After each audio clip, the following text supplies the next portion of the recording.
अस्सलामु अलैकुम वरहमतुल्लाहि वबरकातुह। मोहतरम भाइयों, बुजुर्गों, दोस्तों, ये हमारा इस्लाह मुआशरा का 605वां सबक है। मोहतरम बुजुर्गों, औरंगाबाद के इज्तिमा के लिए लोगों के निकलने का सिलसिला शुरू हो चुका है। मैंने सोचा था जुमा के बयान में तफसील के साथ में बताऊंगा कि भाई अपने घर से किस तरीक़े से निकलना चाहिए, रास्ते में सफ़र कैसे करना चाहिए, वहाँ पहुंचकर अपने 3 दिन कैसे गुजारने चाहिए। लेकिन हो ये रहा है, बहुत सारे साथियों से मुलाकात हुई तो पता चला कि कोई आज ज़ोहर पढ़कर निकलने वाला है, कोई आज शाम में ही निकलने वाला है। इसलिए मुझे ये ज़रूरी लगा कि मैं भी आप तमाम लोगों तक अपनी जो बात है वो मुख्तसरन फ़िलहाल तो पहुंचा दूं कि आपको किस तरीक़े से घर से निकलना है, कैसे सफ़र करना है और कैसे वक्त गुजारना है। बाकी तफसील और डिटेल्स में मैं इंशाअल्लाह जुमा में बयान करूँगा ही, और वो भी आपकी खिदमत में भेजूँगा। मोहतरम बुजुर्गों, औरंगाबाद का ये होने वाला इज्तिमा सिर्फ़ हमारे मुल्क ही नहीं, पूरी दुनिया की तारीख़ का ये एक अज़ीमुश्शान ऐसा इज्तिमा है जिसके अंदर अल्लाह तबारक व तआला ने अपने बंदों के क़ुलूब को ऐसे नर्म कर दिया, ऐसे मोड़ दिया कि पूरी उम्मत मुस्लिमा इस इज्तिमा में शिरकत करने के लिए बेचैन और बेकरार है। अल्हम्दुलिल्लाह, आप भी उन मुबारक लोगों में हैं जिनको अल्लाह तबारक व तआला ने इस मुबारक इज्तिमा की मजलिसों में शिरकत करने के लिए कबूल किया है। मोहतरम बुजुर्गों, सबसे पहली चीज़ है नीयत। ये इतना बड़ा इज्तिमा और इसमें आपकी शिरकत, आप किस लिए शिरकत कर रहे हैं? कोई दुनिया का मकसद है, कोई तिजारत का मकसद है, कोई मुलाकात का मकसद है? कुछ भी नहीं है।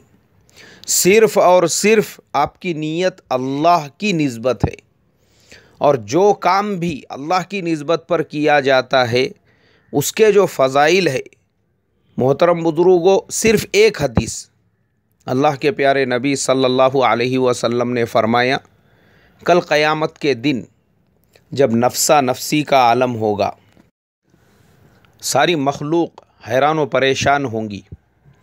ऐसे वक्त में कुछ खुशनसीब लोग ऐसे भी होंगे जो मुश्क के टीलों पर तफरीह करते होंगे। सहाबा ने पूछा, ऐ अल्लाह के नबी, ये खुशनसीब लोग कौन होंगे? फरमाया, ये वो लोग होंगे जो मुख्तलिफ़ कबीलों से, मुख्तलिफ़ ख़ानदानों से, मुख्तलिफ़ बिरादरियों से सिर्फ़ और सिर्फ़ अल्लाह की निस्बत पर जमा होने वाले। मोहतरम बुजुर्गों, इस इज्तिमा में भी हर कबीले का, हर ख़ानदान का, हर बिरादरी का, अलग अलग कबीलों के, अलग अलग ख़ानदानों के, अलग अलग बिरादरियों के लोग जमा हो रहे हैं। किसकी निस्बत पर? सिर्फ़ अल्लाह की निस्बत पर। तो ये वो मुबारक फ़जीलत है कि क़यामत के दिन अल्लाह तबारक व तआला क़यामत की हवलनाकियों से बचाएंगे। बेशुमार फ़ज़ाइल है इसके अलावा भी, लेकिन मुझे असल जो बात करनी है वो ये कि अल्हम्दुलिल्लाह अब आपका ये सफ़र अल्लाह की निस्बत पर हो रहा है। अब अल्लाह की निस्बत पर जो आपका सफ़र हो रहा है, अब आपकी निस्बत भी बदल चुकी है। आप अपने गाँव में दुकान वाले थे, आप अपने गाँव में नौकरी वाले थे, मुलाजिम थे, खेतीबाड़ी वाले थे, लेकिन जैसे ही आप इज्तिमा के लिए रवाना हो रहे हैं, आपने नीयत की, अपना सामान ले लिया, वैसे ही अब आप एक दाई बन चुके हैं। वैसे ही आप अल्लाह के रास्ते में क़ुरबानी देने वाले एक मुजाहिद बन चुके हैं। अब आपको वो तमाम फ़ज़ाइल, वो तमाम अहादीस जो अल्लाह की निस्बत पर घर से निकल कर उसके दीन की मेहनत करने पर अल्लाह के नबी सल्लल्लाहु अलैहि वसल्लम ने फ़रमाई है, उसका सवाब, अजर व सवाब आपको मिलेगा। अब आप इज्तिमा के लिए रवाना हो रहे हैं। सबसे पहला काम, अपना सामान वो ख़ुद ले और अपने सामान की ख़ुद हिफाजत करे।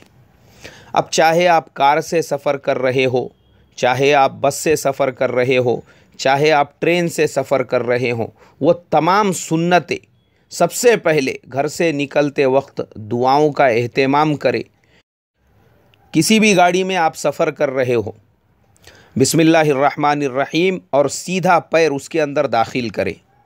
सीट पर बैठने के बाद अल्हम्दुलिल्लाह कहे और सीटों के लिए आपस में तेरी मेरी चिल्ला पुकार ये बिल्कुल ना करें, इसलिए कि हमारा सफ़र कौन सा है, अल्लाह की निस्बत पर हम सफ़र कर रहे हैं, इसलिए इकराम का मुआमला करें। इकराम का मुआमला, हमारे भाई उनको पहले बिठाए, जो बूढ़े हैं उनको पहले बिठाए, जो बुज़ुर्ग है उनको पहले बिठाए।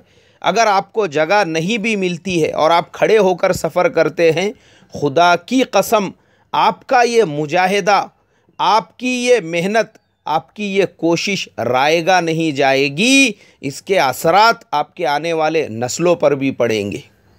अब आप सफ़र पर निकल गए, अब आपका सफ़र अल्लाह की निस्बत पर हो रहा है, इसलिए बेहतर तरीक़ा ये है कि आपका सफ़र दुआओं में, अज़कार में, मसनून दुआओं की किताब है तो आप मसनून दुआओं के अंदर दुआएं याद करें, या कोई अहदीस वग़ैरह की किताब है तो हदीस पढ़े, या फिर आपका जो सफ़र है वो सीखने सिखाने में जाए, आपके बाजू में जो चाचा बुज़ुर्ग कोई बैठे हो आप उनसे कुछ मुज़ाकरा करें, वो आपसे कुछ मुज़ाकरा करेंगे। तो इस तरीक़े से आपका जो सफ़र है वो सीखने सिखाने में गुज़रेगा। लग़्व बातें, दुनिया की बातें, सियासी बातें, पॉलिटिकल बातें, खुदा के वास्ते इन तमाम चीज़ों से हम परहेज़ करें। ज़िंदगी पड़ी हुई है, पूरी ज़िंदगी हमारी टपरियों में, होटलों में, घरों में, चबूतरों पे ये दुनिया की बातें करने में, सियासी बातें करने में गुज़र गई। अब हमारा एक मुख्तसर वक्त अल्लाह की निस्बत पर लग रहा है, तो इस वक्त को हम आखिरत की फ़िक्र में और दीन के सीखने सिखाने में ख़र्च करें। रास्ते में हमारे बहुत सारे ईमान वाले भाई गाँवों में, उन्होंने रोड के रास्तों के दोनों किनारों पर आपके लिए चाय का, आपके लिए नाश्ते का इंतज़ाम किया हुआ है।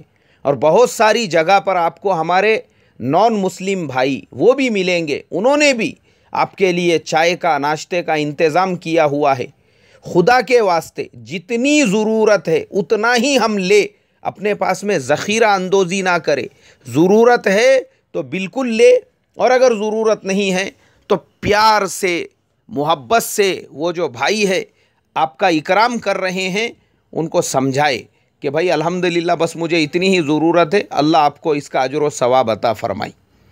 रास्ते में अगर कहीं पे नमाज़ पढ़ना है, रुकना है, किसी को तहारत वग़ैरह का तकाज़ा है, तो जो हमारे सफ़र के ज़िम्मेदार है उनके मशवरे से हम काम करें।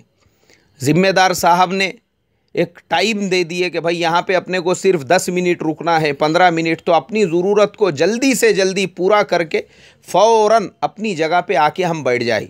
देखो, इस काम का सबसे बड़ा ख़ासा यही है कि आप अपने अमीर के ताबेदारी में चले। अपनी मनमानी, पूरी ज़िंदगी तो मनमानी करने में गई, गाँव में मनमानी, घर में मनमानी, महल्ले में मनमानी, लेकिन ये 3 दिन आपको अमीर की इताअत में लगाना है। और यहीं पर नफ्स जो है ना, नफ्स वो झुकने को तैयार नहीं होता। मैं मेरे बाप की नहीं सुनता, बोले अमीर साहब की सुन रहा क्या मैं? हाँ, गाँव में सरपंच की नहीं सुनता मैं, अमीर साहब की सुन रहा मैं। अच्छे अच्छों की नहीं सुनता मैं क्या कम है क्या किसी से? अमीर साहब की सुन रहा मैं। ये क्या होता? नफ्स इंसान का सबसे बड़ा दुश्मन, वो यहीं पे इंसान को जो है ना शैतान बना देता। नहीं नहीं, मैं क्यों मानूँ किसी की? हाँ, मैंने मेरे बाप की नहीं माना, इसकी क्यों मानूँ मैं?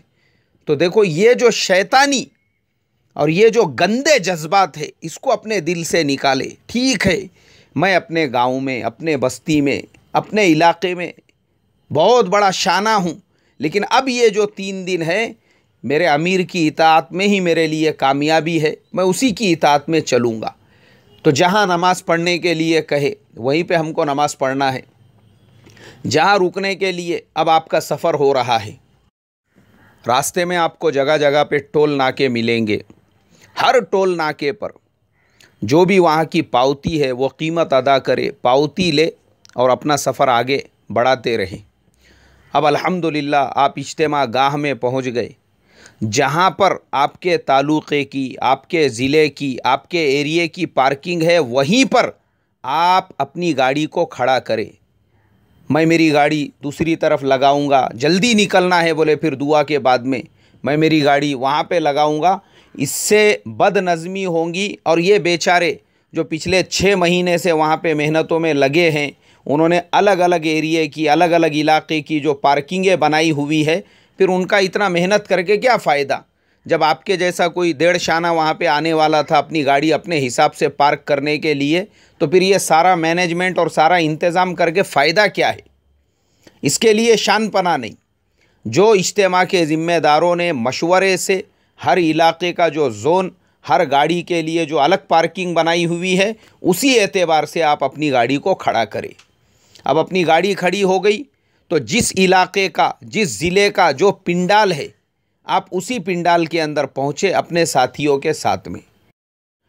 अब आपको उसी पिंडाल में 3 दिन अल्लाह की निस्बत पर गुजारने हैं।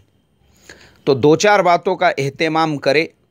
सारे बयानात की मजलिस में जम कर बैठे, इसलिए कि हम अपना गांव, अपनी बस्ती जो छोड़कर यहाँ पर आए हैं, वो अल्लाह की निस्बत पर और दीन सीखने के लिए। अब हम हमारे बुज़ुर्गों की मजालिस से इस्तेफ़ादा करेंगे, ध्यान से तवज्जो से बयानात को सुनेंगे तो कुछ हासिल करके लेकर जाएंगे। अब अगर आप पुराने हैं तो अपने ज़िम्मेदारों से पता करें कि पुरानों की बात किस पिंडाल में होने वाली है और वक्त से पहले वहाँ पे पहुँच जाए, ताकि हम अपने बड़ों के सामने बैठ सके और पूरे ध्यान तवज्जो से उनकी बातों को, उनकी फ़िक्रों को सुन सके।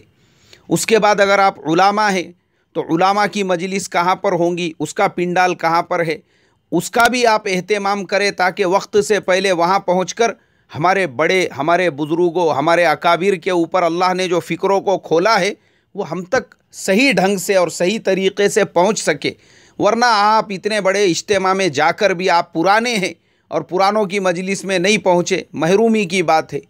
आप उलामा अइम्मा में से है और आप अगर उस मजलिस में नहीं पहुँचे, महरूमी की बात है। इसका हम एहतमाम करें। उसके अलावा खाना है और दीगर दूसरे जो उमूर है, उसके अंदर हत्तल इम्कान हमारे साथ में जो दूसरे भाई है या दुनिया भर से जो हमारे भाई वहाँ पर पहुँचे हुए हैं, हम उनके साथ इकराम का मुआमला करें। चाहे वो खाने की लाइन हो, तहारत की लाइन हो, बैतुल खला की लाइन हो, उज़ू की लाइन हो, कहीं पर भी हो, इकराम जितना हमारे मिजाज में नरमी और इकराम रहेगा, अल्लाह की ज़ात से 100% उम्मीद है इंशाअल्लाह उतना ही हमारा ये सफ़र कामयाब रहेगा और हम कुछ लेकर अपने गांव और अपने बस्ती में पहुंचेंगे। जिस जगह पर आप बैठे हुए हैं, हत्तल इम्कान कोशिश ये करें कि प्लास्टिक के जो बड़े बड़े काले बैग आते हैं, एक आधा वहाँ पे रखें, ताकि आपके एरिए में कोई भी साथी वो अगर कुछ खाने की चीज़ ला रहा है, पानी की बोतल है, किसी भी किस्म का कचरा है, तो वो उस काले बैग के अंदर जमा किया जा सके और बाद में उस बैग को आप उठाकर वहाँ पे कचरा डालने के लिए जगह होगी, उस गाड़ी के अंदर ले जाकर डालें। इसलिए कि हम मुसलमान, हमारी शरीयत ने कहा तनज़्ज़फ़ू फ़इन्नल इस्लाम नज़ीफ़ुन, साफ़ सुथरे रहो, पाक रहो, सफाई का पूरा ध्यान रखो, इसलिए कि ये मुसलमान की निशानी है। तो अब किसी भी किस्म का कोई भी कचरा हो, उसको इधर उधर फेंकना, उसको कहीं पर भी डाल देना, अपनी ज़रूरत पूरी करके कोई खाने वगैरह की प्लेट थी उसे खा लिया, अब उसको फेंक दिए, ये खुदगर्जी है। खुदगर्जी, एक खुदगर्ज इंसान इस तरीक़े से अपनी ज़रूरत पूरी किया, उसके बाद कहीं पे भी फेंक दिया, ये मुसलमान की शान नहीं हो सकती है। मुसलमान वो होता है जब वो किसी चीज़ से अपनी ज़रूरत पूरी करे, उसके बाद उसको उसकी जगह पर ले जाकर रखे। तो इसका ध्यान रखो। आपने कोई चीज़ खाई है, कोई चीज़ पी है, आपके पास पानी की खाली बोतल है या कोई भी चीज़ है फेंकने जैसी, तो आप एक काला बैग, उसके बाज़ाब्ता दुकान पे पैकेट मिलते हैं, वो एक एक पैकेट के अंदर वैसे 50-50 काले बैग आते हैं। एक आधा अगर आप अपने साथ में ले लेंगे, मुश्किल से वो 100-50 रुपये में आता है, तो और भी लोगों को काम आएगा और सारे लोग उस बैग के अंदर अपना कचरा जमा करेंगे। तो हमारे वो जो भाई बेचारे महीनों से वहाँ पे खिदमत में लगे हुए हैं, उनका काम भी थोड़ा सा कम हो जाएगा और फिर आपके अतराफ़ में एक साफ़ सफाई का निज़ाम वहाँ पर रहेगा। ये तमाम उमूर, ये तमाम बातों का हम ख़ास तौर पे ध्यान रखें, ख़ास तौर पे इन तमाम उमूर पर तवज्जो दें। बस अल्लाह तबारक व तआला से यही दुआ करता हूँ, अल्लाह तबारक व तआला आपके सफ़र को कामयाब बनाए और जिस निस्बत पर आप निकल रहे हैं दुनिया और आखिरत में उसका अजर अज़ीम आपको अता फ़रमाए। इंशाअल्लाह जुमा की रात में मैं भी वहाँ पे पहुँच जाऊँगा और जुमा के बयान में तफसील के साथ में ये उमूर को और एक एक मरतबा बयान करूँगा और हो सका तो वो भी आपकी खिदमत में भेजूँगा। पूरी उम्मत मुस्लिमा जो इसके लिए मेहनतों, काविशों, कोशिशों में लगी है, अल्लाह तमाम को जज़ाए खैर अता फ़रमाए। अस्सलामु अलैकुम व रहमतुल्लाहि व बरकातुहू।